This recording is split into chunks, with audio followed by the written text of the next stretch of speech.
Greetings and welcome to Mount Olympus. I am Hercules Invictus, and I'm here with the scholars from the edge of time, Diak and Michele Brittany, and they will impress us with their knowledge. We will travel back and forward in time until you're dizzy, but you'll be well informed. Greetings and welcome, oh scholars. How are you? Greetings, Hercules. Doing very well. Happy New Year. To you as well. Thank you. Hello, sir. It's good to see you. I was looking on the shelf for my Lynn Carter copy of Terror at the Edge of Time because I thought I would hold it up as a prop, but it's not there. So next time. So what is new and exciting? You guys are always creatively busy and creatively productive. So it's been a while since we spoke. I'm looking forward to hearing all the wonderful things you've done. Well, it's project-wise been, I'm going to say, small back burner this past month or so, and that's for good reason because we just moved into a new house. As you can see, the background here is different as we still unpack and everything like that. So that's kind of eaten up our main, chunk of time in December was, packing, moving, coordinating movers, and getting here and getting things all sussed out and everything. But, now that we're moved in, we're discovering old artifacts that we had, put in a box in storage from a long time ago, getting everything, sorted out, decorated, getting lights and stuff like that, all the stuff that comes with, getting a new house. But even with all that, Michele and I, have gotten stuff done on our podcast and minor projects and updates on other projects. So, so you first. Okay. I'm trying to think. I'm actually need to sit down and work on my cats essay for cats. A companion, I think is the name of it, or at least that's the tentative, where I'll be actually looking at the symbolism of the white cat in the 1999 The Mummy movie that starred Brendan Fraser. But I'm also going to pull in a little bit from the 1932 version because that also had a white cat, and they were actually juxtaposed opposite to each other, and how they were used in both films. So the primary focus will be on the 1999 movie, but I do want to mention about the 1932 film as well and talk about, because they're always, those two movies are usually compared because they're kind of jumping off points for the franchise, and being rebooted. We won't talk about 2017, and there was no cats in there that I can recall, so we'll just kind of pass over that one. Nick, how about you? I'm part of that collection as well. If I can crank an essay out, the deadline is March, so these aren't long essays. They're pretty short. It's just hunkering in and getting the research done. I'm still working on peplum cats. So that's like probably the #1 project to complete at the beginning of this year. But I would say the other big news in regards to essays and peplum stuff is the Gladiator book is finally getting published after, I think, 2 years, 3 years? I mean, I wrote that right as the pandemic started, I think. It was whenever Gladiator turned 20 is when it was supposed to come out. But Vernon Press actually has a product page up for it. It's supposed to come out in February. They've done a cover reveal for it. They've done a table of contents reveal for it. So I know all the other essays in it. But yeah, I have an essay in this Gladiator book. It's called A Hero Will Endure, Essays at the 20th Anniversary of Gladiator. Man, you think I would know what it's called? Is that the name of the book? Yeah. Okay.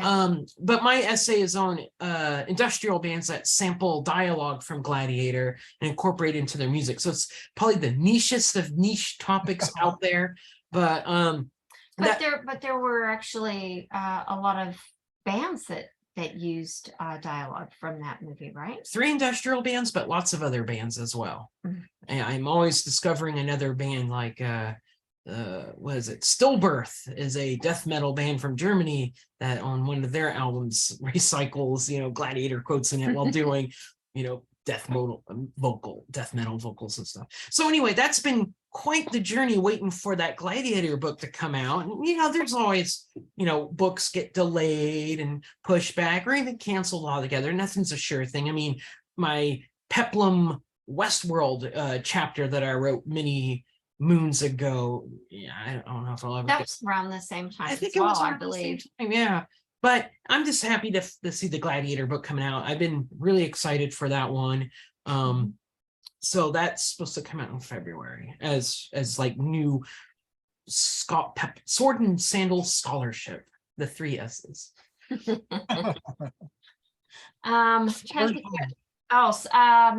and I recently recorded a podcast with Fan to Fan.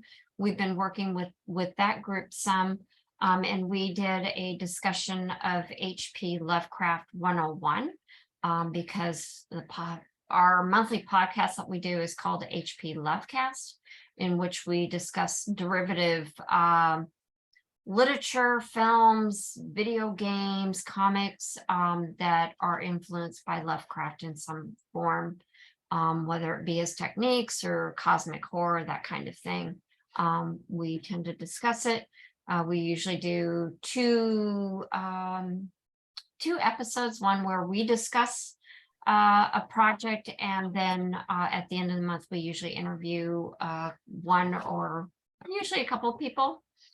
So like in December, we spoke with Jason Rebulek, who wrote Hidden Pictures, kind of an interesting book, kind of a horror, thriller, mystery, supernatural book, novel, and it incorporated pictures as part of the storytelling. And it happened to be a Goodreads award winner for I think best horror novel for last year. So that was kind of really cool to get to interview him when he had just found out about that. Yeah, so that's something that's actually out there. Then for me, I've gotten some sword and sandal writing done at my website. I've gotten 2 articles up so far this month. First one is I did a write-up of the Neo-Peplum comic Born of Blood issue 2. So I'll hold up issue 2 here. Pretty lady in the pool, woo. So yeah, I did a write-up of that. I've done a write-up of the first issue. I've interviewed the writer for it as well. It's not bad. I think the first issue is better than this one. This one is definitely an NC-17 comic. So I'll put that down there. And the second article is actually an article I wrote years ago that I hadn't officially published. I put it in a zine and I reread it and like, oh God, this is really good, but man, I had so many spelling errors in it. So updating it, I did a write-up on the sword and sorcery elements in this book called A Game Called Quest. Basically, the story is, picture a never-ending story. A kid goes to a shop, gets a book, reads the book, and sucked into the fantasy world. That's exactly this, except instead of a book, it's an Atari 2600.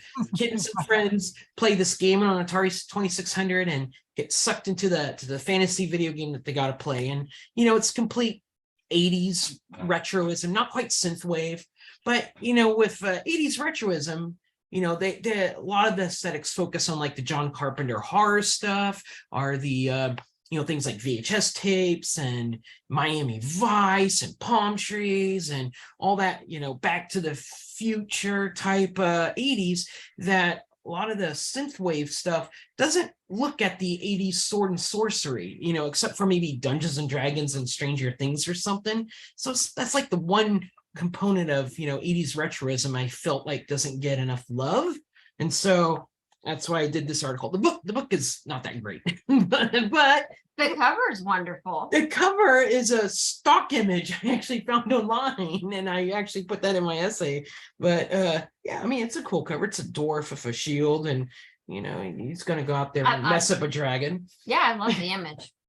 So that's really it I have. I think I've got one more thing to bring up, but it's not a creative thing. It's a rest and peplum thing. I don't think I have anything else. I mean, I have other projects that are longer term. Highlander is still out there. I do need to follow up with some writers, but it's kind of slow going. So And my Emmanuel project still has a CFP open, so folks who want to write about Manuel or Black Emmanuel, send those abstracts my way. So for tonight's episode, we're going to talk about Solomon and Sheba because actress Gina Lollobrigida had passed away, but I wanted to at least acknowledge another person that passed away at the very end of December, and that was director Ruggero Deodato. He was one of the last golden age of Italian genre filmmakers. I mean, the only other ones I could think of alive now are Dario Argento and Enzio Castellari. I mean, all the other ones have, they're old people. They've passed away. So, he was one of the final ones alive. So a lot of legacy went with him, but he did a lot of peplum stuff. We've talked to him about his work on this show before. He directed The Barbarians, which we all talked about. What do I have here? On September of last year. And it's been that long. it's been that long. And general consensus was Barbarians ruled. As campy as it is, it ruled. It's in the same echelon as that you just have a good smile on your face while watching Barbarians. Yep. He worked a lot with Antonio Margheriti, who's my specialty director, who I research a lot of, but he was a second unit director on Ursus in the Valley of the Lions, which we also talked about on this podcast back in June 2021. Yes. But so he was part of that. I remember that too. He also was again worked with Margheriti as a second unit director or something on Devil of the Desert versus the Son of Hercules, which, we've never talked about in this show. I think I bring this up every time that we talk about a Margheriti film, and I always say Devil of the Desert versus Son of Hercules. I don't think we've ever actually talked about it, but we'll have to remedy that. We'll have to remedy. I know. I'm kind of thinking, we are on the calendar for next Tuesday. That's true. We'll have to think out. The last one he did, I think he directed or co-directed or whatever, was Hercules, Prisoner of Evil. Now that says Hercules and a Captive Women, but it's one of those double DVDs. So yes. That's my prop. I don't really have a DVD in Hercules, Prisoner of Evil, so this will have to do. So, those were, and he did a lot of other genre. I mean, he's mostly notable for Cannibal Holocaust. My favorite film of his actually is Cut and Run, which is Cannibal Holocaust light. It's not as graphic or animal cruelty, and it's a lot more fun. And it's interesting because that also had Richard Lynch, Michael Berryman, who are very notable American actors if you're into the horror and supernatural. And they both were together in Barbarians. Yeah, that's true. That's true. So, he passed away, and, he did a lot of, aside from cannibal films, he through the 80s, he did a lot of post-apocalyptic Mad Max ripoffs. He did, he just did, I have the book. Oh my God, it's right there. The entire book about him, Cannibal Holocaust, the savage cinema of Ruggero Deodato. And he did all, like Lucio Fulci and Umberto Lenzi. He touched all the genres out there. So a little sad that he passed away, but he left a nice legacy on Italian genre cinema, and especially the sword and sandal cinema. So with that in mind, the other person who passed away, and the subject for tonight's episode is, I'm going to keep mispronouncing her last name, is Gina Lollobrigida, who was one of, like Sophia Loren, one of the icons of the the tail end of golden age of Hollywood. Even an Italian actress, there's that merging of more international films coming over, and so not like the 40s era, but close enough. So yeah, she actually started in like the late 40s, but she was obviously most notable through the 50s and 60s, and then shifted into a different career in the later 70s. So she did not make too much peplum, not at all. In fact, really, her real contribution is Solomon and Sheba. And that's what we're going to talk about tonight, to kind of, pay respects to her. And also, this is such an under the radar film, as it turns out. It's way in the shadows of Ben-Hur, Ten Commandments, and, in terms of biblical peplum, in terms of like big epics of the time, it's way behind Cleopatra, despite the big names on here, this is a bare bones Blu-ray. There's not a historian on here talking about it or anything. So, when we see that happen, like, oh, that's kind of sad. So this will be us talking about Solomon and Sheba, giving it a little bit of critical attention. There's probably a reason why it's not, it's kind of in the background, but it deserves some noteworthiness. So let's start with a plot. Yes, there will be a little bit of snark in this because I can't help it. 1,000 years or so BC, ancient Egypt is running Zerg rushes against Israel, who is all turtled up. Adonijah, son of King David, is a rather bloodthirsty individual and longs for combat and wants to attack Egypt. Solomon, the other son of King David, is the polar opposite. He's a poet. King David, who is on his deathbed, he has a vision from God, and he names Solomon as his successor and tasks Solomon to build a great temple to God. Adonijah takes this news very, very well. Years pass, and Israel under Solomon has been very prosperous, and everyone is super, super happy, except for Adonijah, because he's still butthurt. Egypt and Egypt's allies do not like how successful Israel is, which they assume their prosperity means that they're going to invade them soon. So Egypt must strike now in advance. But the Queen of Sheba has a different idea. She'll go to Israel and use her Shebian charms to seduce Solomon and conquer Israel that way. And she gets the green light to do so. So she and her entourage, they travel to Israel, where they are warmly received by Solomon. Solomon seems immune to her charms. However, he falls in love with her, and then she falls in love with him. Everyone loves each other. Without charms, huh? He even says something like like even before all this, like, yeah, I knew you were a bad person coming here, but it doesn't matter. I love you anyway. Even if none of that happened, I still would have, being the poet he is. You're so beautiful. He wears his heart on his sleeve. So anyway, Solomon attends an orgy for one of the Shebian gods. The Israelites' god does not take kindly to this and sends a bolt of lightning to their festival, destroying a statue of one of his adversarial gods. Then he sends a lightning bolt to the newly constructed temple, which kills the very kind Abishah, who plays the sweet girl next door who totally doesn't have feelings for Solomon. After this, Solomon's people don't like him very much anymore. His brother Adonijah sides with the Egyptians, and they march to attack Israel. Solomon and his small force try to repel them, but fail. However, the Queen of Sheba has an epiphany, and she converts, basically.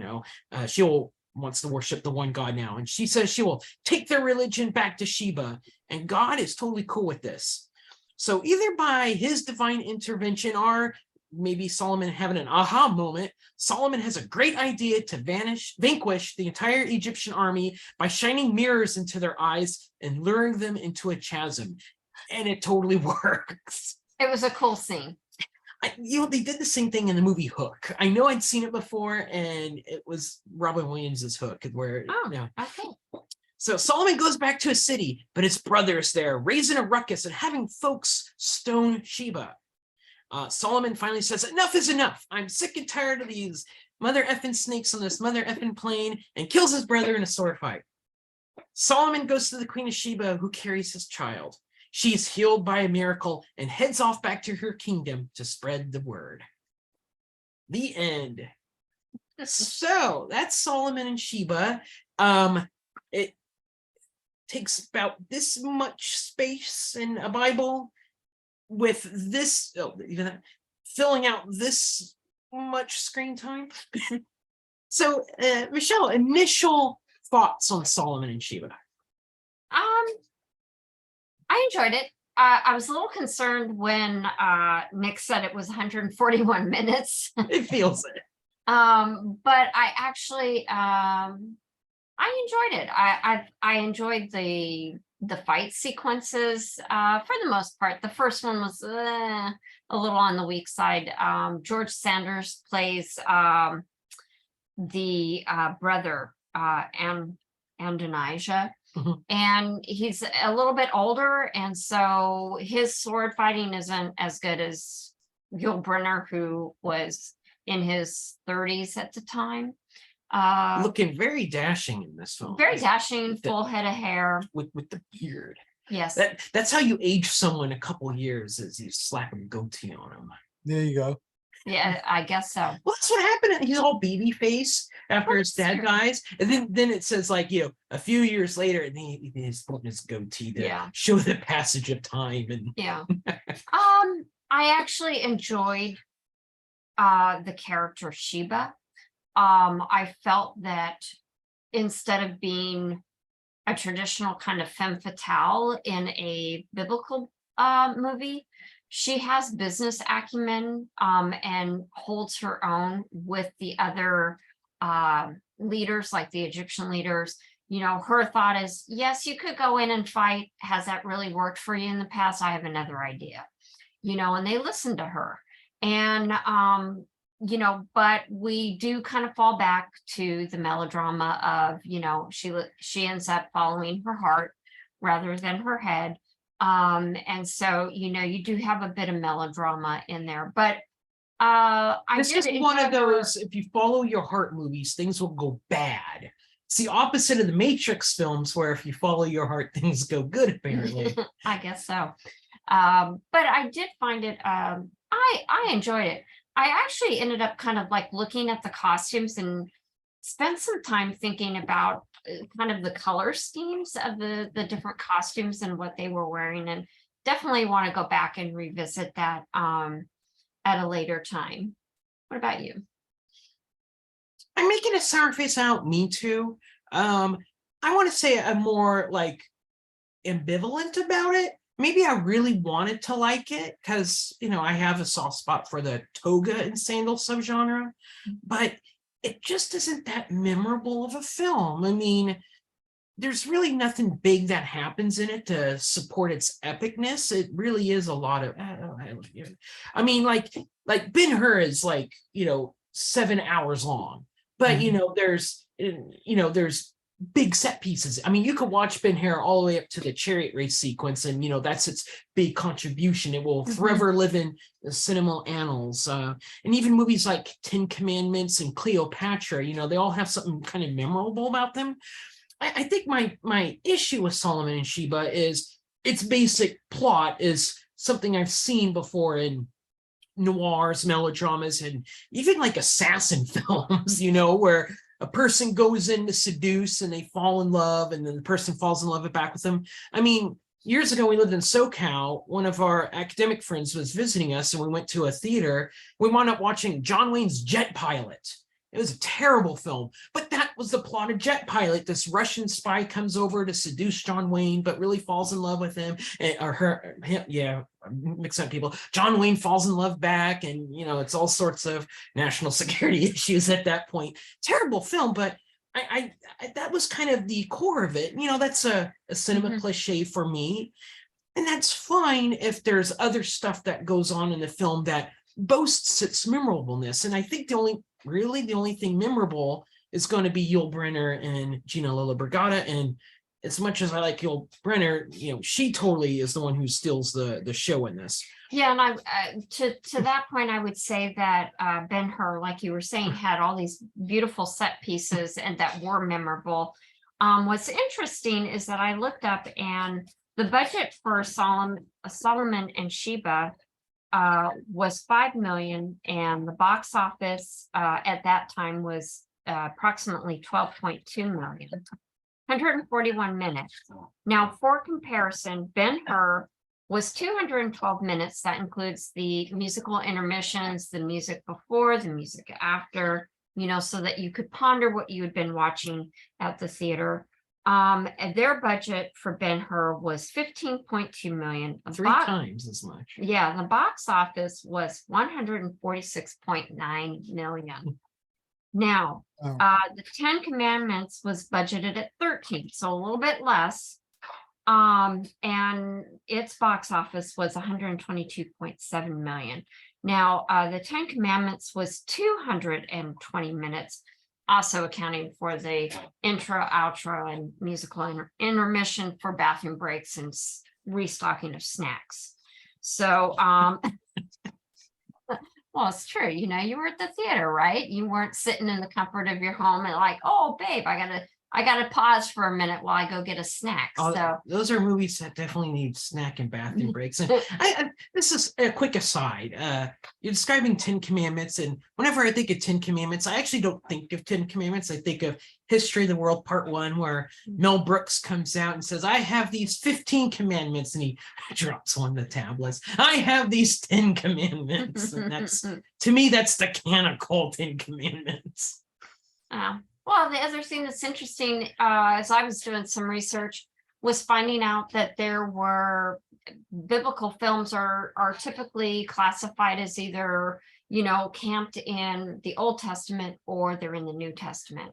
And with Solomon and Sheba, Old Testament, as was the 10 Commandments, Solomon and Sheba is really the people that are the characters in the film. They're in the Bible, but Sheba is such like a very, like a few verses basically, in which Sheba comes and lavishes gifts, but they don't say anything more about that. So all this is based on that little bit of information from the Bible, but obviously Solomon was around and, did all the things that he did, and David and so on and so forth. Well, I'm going to run up the torch on Bible films because I am not an expert on Bible films or biblical pepla, but I know someone who is, and his name is Matt Page, the author of 100 Bible Films, and also and this book just came out last year, and Matt is a cool person, and that's what he writes about is Bible-based films, but obviously that touches into a lot of biblical pepla. In fact, I think every single movie in here is a biblical pepla, I think. And he also has a website called Bible Films Blog, and he's probably written the most that I can find about Solomon and Sheba. And so I want to kind of point out three things that he brings up that I wouldn't have caught because it's not my wheelhouse. One, kind of like what Michele was saying earlier about femme fatales, is Page compares Solomon Sheba to film noir.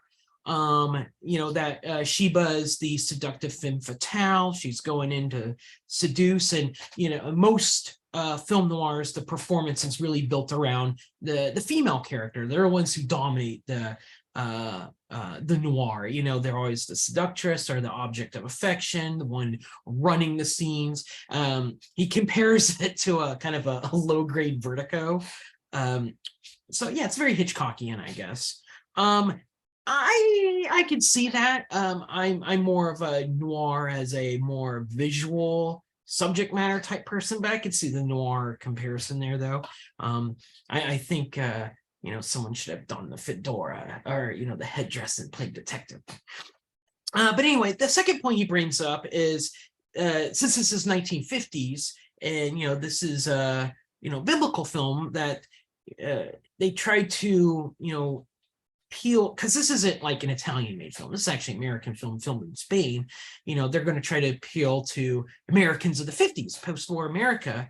And so they basically turn ancient Israel into like a progressive proto-America where, it's faux democratic. I mean, even though Solomon is, a king, there's still kind of a fake democratic process. The tribes have to kind of elect him and go through a ceremony. But the big thing is the, one nation under God type stuff. And so with that, I'm going to kind of read a little passage that Paige points out, because I think it's kind of one of the big things here. So, quote, when one of Sheba's advisors tells her about Israelites, one God who teaches all men are equal and none are slaves, she initially dismisses it as a foolish idea, but then reflects that perhaps she ought to not dismiss this threat so lightly, adding, yet if that idea were to take hold of the people, the Queen of Sheba would soon come crashing down from her throne, as would all other absolute monarchs, her aide suggests. For a film that tries so hard to milk the success of 1956's Ten Commandments, even recruiting its leading star, this conversation seems curiously contradictory. Superficially, it almost appears like the idea of democracy freedom is what's being attacked. However, the word absolute is no doubt intended to be pivotal. It acts as a way of highlighting the superiority of the Proto-American Israelites over the never really depicted Sheba. The Israel of this film is quasi-democratic theocracy, or at least one nation under God, and so by implication, it's not running the risk that everything will come crashing down by banning slavery. So it's being hypocritical. They're saying, no, people are slaves, but you can totally be slaves. And then finally, he kind of points out that the God in this movie isn't the God that the Israelites think he is. You know, the Israelites will point out, you know, he loves everyone. We're all, you know, unified under him and everything. But this is a malevolent God, actually. And he highlights it most importantly in the middle of the film where Solomon goes to the orgy and, you know, he's rocking out with Gina Lillibrigada. Yeah. And God is like, I don't know, that's bad. But Ashebag, you know, goes to the temple where the Ark of the Covenant is, and she's like, don't get mad at Solomon. You know, she's praying to God. Don't get mad at him. Whatever punishment you're going to do to him, do to me instead. And so what happens is, you know, lightning bolt comes down, takes out their festival. Lightning bolt comes down on the temple, and it kills her. The idea being she is taking on his punishment. But the hypocriticalness is Solomon is still punished. You know, even after all this, you know, his people still hate him. He's still shunned. His 12 tribes, you know, abandon him. You know, initially his army goes out to be, you know, they're conquered by the Egyptians. His country is famine stricken. So even though Ashebag says, you know, take the punishment out on me, God kills her, the Israelite God in this, and still goes on with it. And so it kind of points out that that's a little messed up. Just a little? Just a little. So there is that. So those are kind of the things that Paige points out, you know, in his book and at his blog, which I think are very interesting takes on it, stuff that I not normally would see because politicalness and theology is not my forte, but as also Michelle's saying, you know, that they're able to take the smallest section of the Bible and stretch it out to a very inventive story and everything is kind of, you know, what you could do with the subject matter. So yeah, something that I had been reading, and it kind of coincides with your first point regarding femme fatales, is the fact that with the Hays Code being in effect in Hollywood during the, you know, that came about in, I think, 1934, lasted up through about mid-60s or so forth. Mhm. The Bible films would have been a way to cinematically incorporate your violence, the sex, and give punishment to the femme fatale. And so these were another vehicle for storytelling that you could explore some of those themes that you might not be able to otherwise with the Hays Code. You know, particularly so many women from the Bible, such as Eve, Delilah, Samson and Delilah, and of course, Sheba, who could all kind of stand in for those femme fatales. So I think that kind of dovetails nicely with the film noir as well as, having these biblical films where, it's re-establishing the fact that, you need to stay in line, you will be punished. Case in point, some of these women, Solomon does not get the woman at the end. She goes back to her lands. And she gets stoned as well. Yeah, she was stoned at one point. And of course, the young gal that was in love with Solomon all her life, and he considered her his sister, she's stoned. She is killed in By a the rubble. stone. In the rubble. The other thing that I would say with the Old Testament is that God is portrayed differently in the Old Testament than he is in the New Testament. And I feel that when I was looking at like all the films, biblical films that have been made over the years, because, biblical films started in the early kind of like 1897 biblical stories. And in fact, one of the very first biblical stories was 9 reels. It's considered lost now, but it was Samson and Delilah, believe it or not, that was filmed or released in 1903. But there's, a ton of films, lots and lots of films that are based in the Old Testament. And it seems like all of the New Testament classified films are very much steeped in the life of Jesus and the fact that he came, he sacrificed, and there's hope if you have faith. The Old Testament stories are very, very different. So it's not surprising that the God is portrayed differently, because he was different in the Old Testament books. I think what in Paige's reading is it's the actual cinematic depiction of God in this is contradictory to even Old Testament biblical God. I think that's one of the, and I just glossed over it. I mean, because again, it's not my forte, but he's pointing out even the God you're showing in this is contradictory to what's little that is in the Bible. Yeah, it's an interesting reading, and I would say that, I would love to take another look at the 10 Commandments, because it's been years since I've watched that, and see how is God depicted in that, because of course he's very interactive with humans during the Old Testament and more hands-off in the New Testament. Well, I may not know much about how God's depicted, but I know how much men and women are depicted in Peplum films. So let's talk about bodies, bodies, and bodies. This isn't a strongman film. There isn't no Herculean folks. And there's like one scene of like some acrobatic people that are in the Sheban camp, but this is not, an Ursa Samson type film. All the dudes are fairly old and clothed. It takes the more toga and sandal approach to it. In fact, if I actually had to equate this movie to another film that I think is way better, that's Messalina. Or I just kind of buy into her, court negotiations and being kind of a nefarious character and intrigue a lot more engaging than what happens in Solomon and Sheba. But, both Messalina and you were saying earlier, like Hays Code, what you could and couldn't portray. I mean, Messalina and this film, they both have sequences of, the main female character taking a bath, and you could almost see some nudity, but not quite.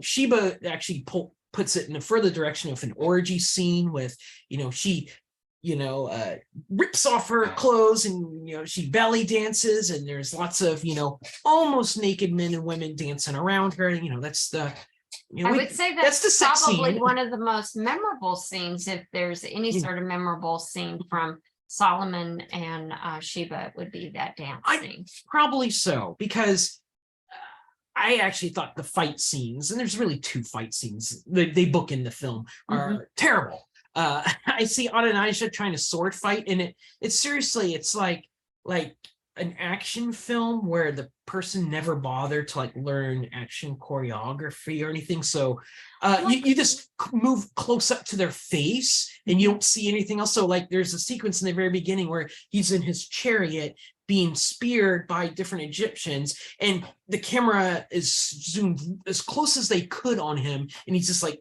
doing this with his sword, and it's terrible. And then at the end, he's in a sword fight with Yul Brynner, and there's no music going on. It's like tink, tink, stab. And it is the most I mean, yeah, I get it. It's a solemn film. It's a solemn ending. Sheba just got stoned. There's all the stuff, but it doesn't need to be, 50 angles and super soundtrack, but it does need to be not boring.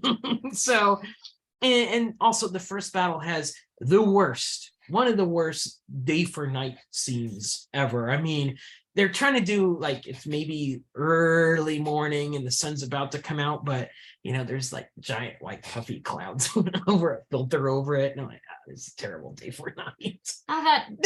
You can't account for the weather though, to be honest, and so we can't completely fault the director on that. Now, and they're biblical clouds, so you never know.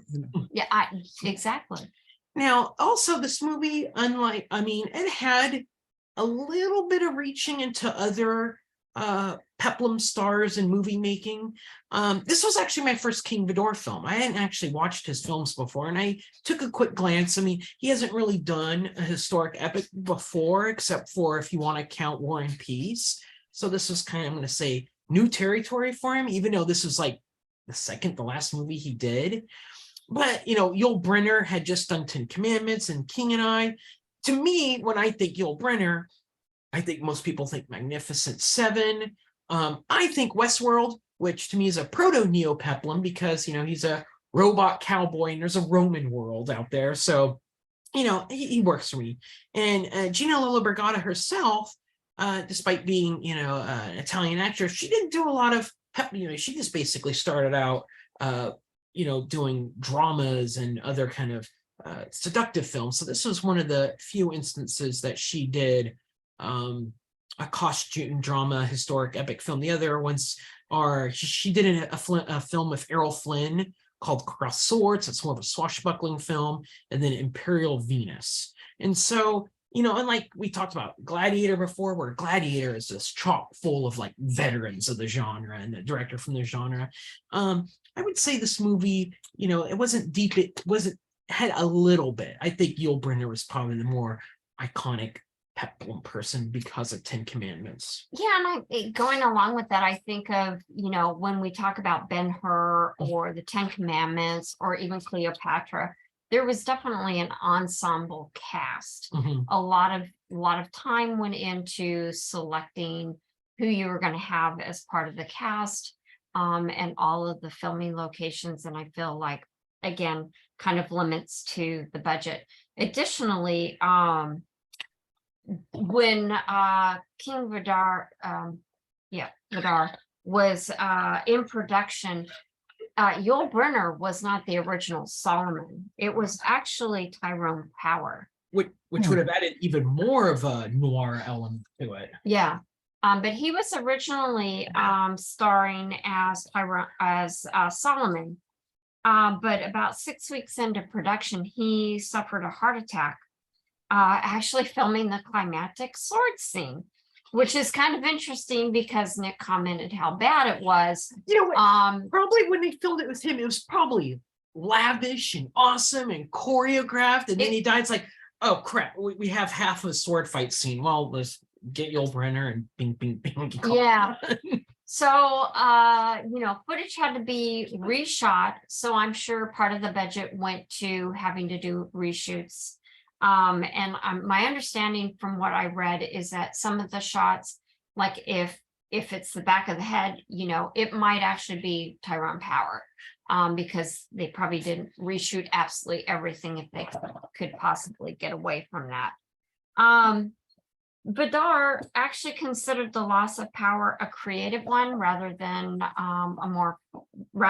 financial. He didn't feel that Yul Brynner reached the same depth of character that he was portraying as Power had done. And so he didn't feel that, he didn't have that same connection with Yul Brynner that he did with Tyrone Power. And apparently, Gina's approach to acting was very similar to Yul Brynner. So that added to the discord between both the actors to the director. So I thought that was rather interesting. George Sanders, who we talked about portraying Adonijah, was also in, I believe, Samson and Delilah from the 1949. And that's kind of considered the film that kind of kicked off the biblical Bible films of the 50s. And that one was actually 134 minutes, and it cost approximately 3.1 million. So a little bit less than Solomon and Sheba, and it garnered 25.6 million. So, also it was shot in Technorama, Technicolor, and it actually received mediocre to negative reviews at the time of its release. It kind of pointed towards Yul Brynner's portrayal of Solomon as being part of why it wasn't a better film. And of course, we're watching, and I told Nick, I'm like, Yul Brynner's probably the only one who played an Israelite king and an Egyptian pharaoh. So and the King of Siam too. Yeah. And King and I. Yeah. So it's kind of interesting that he played all these different kings. The other thing is that Solomon and Sheba has been listed in the 50 worst films of all time, and how they got that way. I don't think it deserves that. I don't think either, but it is interesting that somebody out there that wrote this book thought that it was one of the 50 worst films. I do want to go back to bodies, because I touched on there's not really a male gaze, a gaze on male bodies, but there's definitely a gaze on female bodies. We talked about Sheba taking a bath, kind of like how Messalina was, and it's sexy time and stuff like that. Really, this is Gina Lollobrigada's show. Every scene she's in, she's the most exotic looking, commanding one. She's also royalty. She's a woman in charge, instead of being more patriarchal. So I'm going to quote something I wrote. This was actually my master's thesis, because at the same time peplum was happening with male bodies, there was a phenomenon with Italy at the time portraying women bodies, and that was the Maggiorata Fisica. So this is a quote from my Anthony Dawson / Antonio Margaretti thesis. So Maggiorata Fisica, which I'm probably butchering, which means buxom beauty, was verbiage given to a particular look of Italian actresses that became popular in the 50s. Often culled from Italian beauty pageants, these women were physically imposing with their large breasts and striking beauty. Aside from their imposing attributes, these women's attitudes were equally domineering. The proto-Maggiorata Fisica was Silvana Magano from the neorealistic film Bitter Rice from 1949, with the iconic image of her standing knee-deep in a rice field wearing stockings and a tight shirt that showcased her breasts. The Maggiorata Fisica did not gain momentum really until the next decade, when actresses such as Sophia Loren, Gina Lollobrigida, and Silvana Pampanini began to appear in critically acclaimed movies.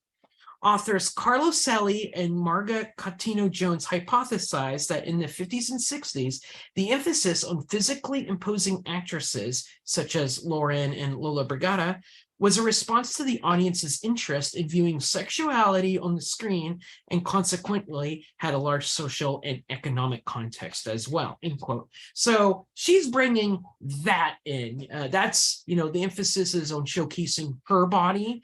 She wears a variety of costumes, some very revealing, some just exotic. She's got her eyebrows looking very Spockish, for lack of a better word. Why they went with the whole kind of Klingon looking eyebrows. And I did think that was kind of odd. And I thought that they'd also added color to her, Oh, yeah.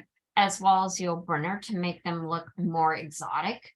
And I guess probably more Middle Eastern than they actually were. So You might have inspired the Ancient Alien shows and things. maybe so. I do want to point out two scenes that I really liked in the film. Because again, I said I was ambivalent. That there's two scenes in a scene I busted out laughing in, and I didn't mean to bust out laughing.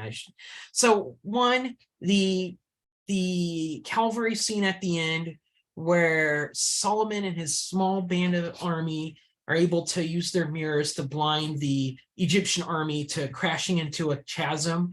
I mean, you think after like the first few people fell in, everyone behind them would say, stop, stop, stop. Nope, they keep going. And so there's this scene of a chasm and puppets and everything just falling in. And I know it's supposed to be climactic and impressive. It doesn't hold up. So I kind of laughed. But two scenes I liked. And again, probably I shouldn't have liked them, but there's a scene where, Sheba is trying to seduce Solomon as best as she can, and she invites him to come to her tent, and he doesn't show up, and everyone's waiting, and he doesn't show up, and so she throws a tantrum. She like overturns her chartreuse board and throw things around, but as she's doing this, she's yelling out, "I'm not bothered at all. I don't care at all." Like a typical like teenager. And I think that's kind of funny because it's a very emotive scene. How many times where you said, "I don't care about," but you really do. You totally care. And then one other scene, and this predates James Bond, I believe, the filmic James Bond, but at the point in the movie before Sheba goes off to seduce Solomon, they're like in the Pharaoh's court, and he has other like statesmen from other countries around him, and there's a big map of the ancient world in chalk on the floor, and he's like, "We got to take over the Israelites, and you get me all these men. I need archers and all this other stuff." And I swear that is straight from a James Bond film where all the like a Spectre setting where they're all around the table. There's the board on the wall or in the center, and they're like, "Yeah, I'm gonna smuggle jugs here and topple that government there." It is totally sounds like Goldfinger. Yeah, there's this thing in Goldfinger like that. It's the Pharaoh is totally Ernest Blofeld, and talking to his agents and everything with the map of the world in them. And then of course, in that case, Sheba plays, the evil Bond girl. I will go seduce him, Natalia Onatop style or something. And again, I think that predates Dr. No. But because this was 59, when did Dr. No come out? Early 60s, right? 62, I think. Not saying that, Dr. No's ripping off Solomon and Sheba, not by all, but just the way the scene is shot is totally like a Euro spy film. And I love that. That's funny that you bring that up because Gina, sorry for the tail. It's okay. Gina, I have cats and dogs too. So. Yeah. Gina Lollobrigida actually starred in a film with Sean Connery, so it's kind of interesting. She actually starred with a lot of different actors during her career. It was kind of an interesting who's who, because like Nick said at the beginning of the hour, she did really represent kind of like one of the last actresses from the golden era of Hollywood. But, she starred with Burt Lancaster, Tony Curtis, Rock Hudson, Ernest Borgnine, Bob Hope, Sean Connery, who I mentioned, Alec Guinness, Telly Savalas, Shelley Winters, Peter Lawford, Jennifer Jones, Sandra Dee, Humphrey Bogart, Anthony Quinn, and Frank Sinatra, just as a few. Sorry, Peter, you can hold her.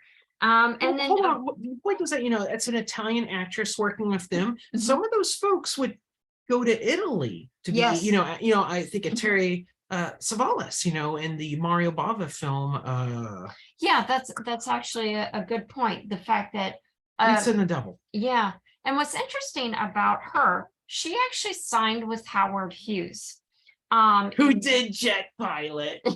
Who in 1950, but apparently, from what I was reading on Wikipedia real quick, she rejected the final terms of the contract because she wanted to remain in Europe. Now I don't get the connection, but I think Howard Hughes had RKO Pictures or something. Well, when that sold, he still retained her contract, which is kind of interesting, which basically prevented her from acting in the United States. So she could be an American film, but it had to be shot in Europe. She could not come to the US and be part of that film. However, after 1959, that did change. So it is kind of interesting that what career might she have had if she'd been coming to America and doing, films here in the US. Could have been a bit different. She also worked with a number of directors, including obviously King Vidor, but John Huston and Carol Reed were a couple of other. She's like, yeah, it's 8 o'clock, girl. It's her impression of a cobra with the tail. I don't know how many meetings Nick and I have been on for business related, and you'll see this tail. It's always her. My Chihuahua comes on my lap sometimes, and in the middle of meetings too, you'll see like a little periscope, a little Chihuahua head come up, lick me on the nose, and then go back down. Yeah.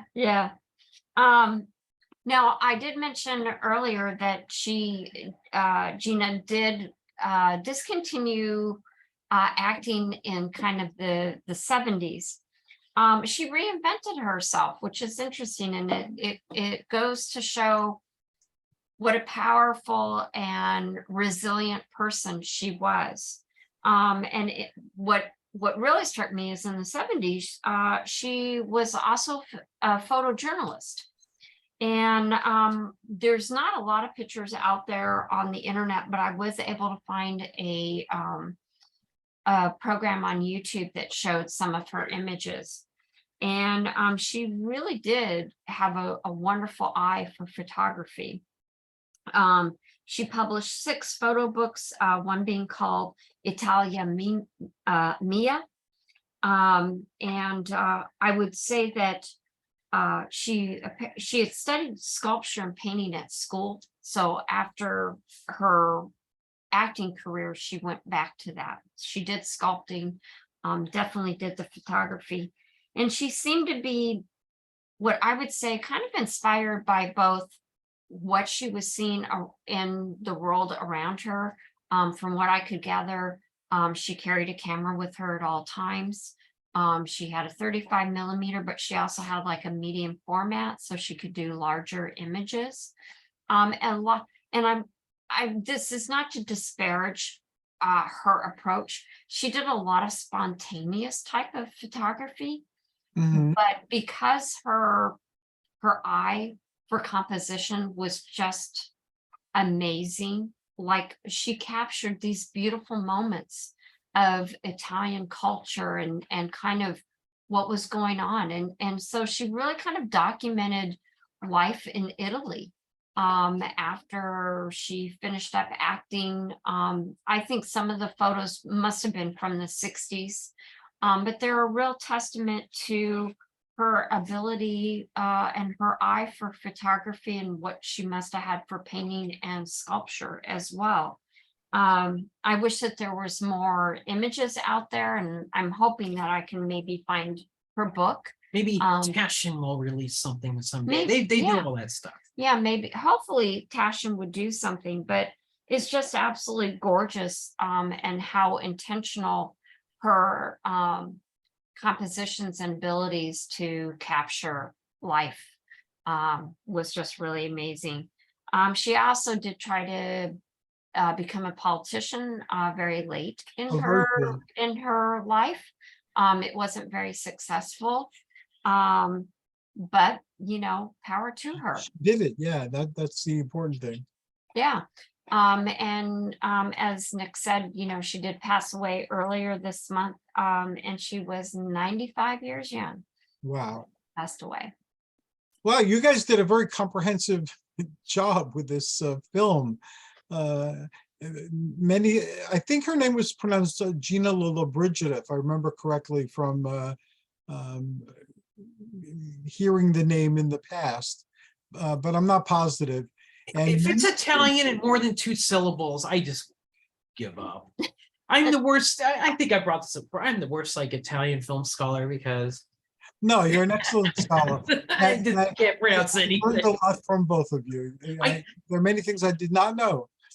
I finally learned that Mondo Cane is not called Mondo Cane. It's supposed to be called Mondo Cane, for instance. Connie, yeah. I didn't know this. Interesting. So I'm looking forward to next week because you wowed me today, both of you. And I got to see your cat's snake impression, so that impressed me as well. What are you going to be covering next week? Can you share that, or will it remain a mystery until next week? TBD. We could share what we're talking on our HP Lovecraft podcast, but That would be great if you'd like to share, if you care to share. Sure. So next week, or probably this weekend to be released later, Dunwich, the movie of Dean Stockwell, just got a nice re-release just this month from Arrow Video. We haven't watched the movie in over a decade, so here's the old copy, here's the new copy. So we're going to be revisiting this classic Lovecraftian adaptation that has Dean Stockwell, who passed away fairly recently too, didn't he? Within the past couple of years. Yeah, I think it's a little more recent. Everyone's dying on this. Stop dying, people. So that's what we're going to be covering on our podcast. As for next week on this show, TBD, but it'll probably be cool. It'll most definitely be cool because everything you've done is cool. Anything else new and exciting coming up in the very near future? The only other thing I could think of is I got that Cal-Tiki essay that was supposed to come out in December. I think it's coming out this month or next month. And remind folks the Cal-Tiki what your focus was, because it's pretty interesting. No, it's related to all this. So it's for a magazine called Footage Fiends that specializes in the found footage genre. There's like a 2-minute sequence of found footage in Cal-Tiki where they find a film canister and watch it. It's probably one of the earliest, if not the earliest. 1959, believe it or not. Wow. Ears sound familiar? Yeah. Solomon and Sheba. But yeah, I take a look at Italian theater going practices and how it's depicted in that film. As you know, you had the A tier and the small town tier of cinema going, the Prima Visione and the Terra Visione, stuff like that. So that's cool. And, you know, we've got our giant to-do list of podcasts and other essays to bust out. So always keeping busy. And you are very fortunately for us who follow what you do, you put everything on your website. So it's very easy to link into it. Yeah, I haven't touched my website since 2017. So I'm way behind on my website as well. How can people... I will tell you, I'm sorry to interrupt, but I will tell you that related to my mummy stuff, Nick actually for a Christmas gift, he got me the brand new Boba Hotep 4D. Oh, that is a great film. Factory is doing. So I will be getting that soon, and I'm going to do unboxing It's for like my website. The Uber edition with very Uber autographs and posters, you know, all the swag that goes with those types of editions. So I'll be sharing that on my website. I'm looking forward to that. I was a big fan of Bubba Hotep when it first came out, and so I haven't watched it in very many years, and now I'm looking forward to your take on the deluxe edition. Yeah, definitely. So sorry. How can people find you, and how can they enter your world? Well, I'm at nickdiak.com, nickdiak.com. I try to get an essay up there every week, every 2 weeks, and I've been pretty good about that. Has got a giant index to all the podcasts and shows that we appear on, and all the links to all the social media I'm on, Facebook, Twitter, Instagram, all that fun stuff. So I'm easily found through my website. I also have a website that I keep up to date once in a while. You know, it's a casual thing. But that is MicheleBrittany.com. So it's Michele, I'm a 1L, and Brittany, Brittany, 2 T's, 1 N, 1 Y. And but you can also take a look at my Amazon author page if you want to see books that I'm involved in. That's a great place to go. Thank you once again. Bye-bye, Kitty. Is the kitty doing anything impressive or? She's gargoyling. It's 8 o'clock. It's time for them to be fed. So she's subtly letting Michele know it's food time. Okay, awesome. We had that when we came home today. Be well. Thanks again. Always a pleasure speaking with you. Always a pleasure seeing you. And again, congratulations on your new home. Thank you so very much. Thank you, Hercules. We'll see you next week. See you then. Take care. Bye. Bye.